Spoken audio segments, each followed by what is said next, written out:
Премиерот Димитар Ковачевски не го соопштува личниот став за францускиот предлог.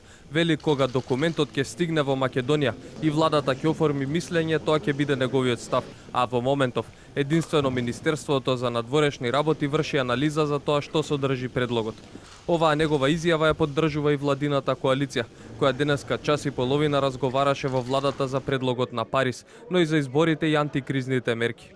Кога предлогот кој што ќе дојде во Република Северна Македонија ќе биде официјален, усогласен од страна на сите земји членки на Европската Унија, значи 27 земји членки на Европската Унија, и кога ќе биде детално анализиран од страна на експертите во Министерството за надворешни работи, тогаш и Министерството за надворешни работи и владата ќе го дадат својот став во однос на францускиот, така наречениот француски предлог. Мојот личен став ќе биде став на председателот на владата.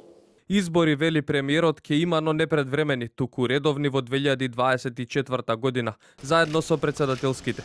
До тогаш, вели тој, граѓаните очекуваат помош од државата, а со избори само би се продлабочила кризата.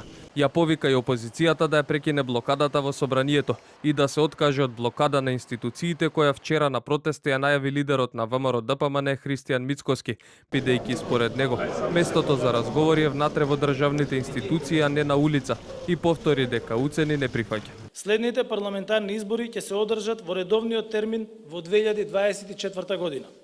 Коалицијата ги разгледувала и антикризните мерки кои сега се составен дел на подпишаната декларација од сите членители во владата.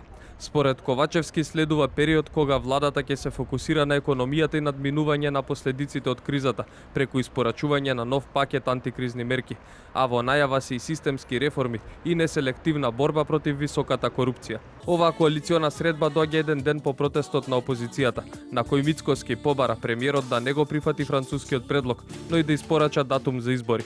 Во спротивно, опозицијата најави целосна блокада на институциите.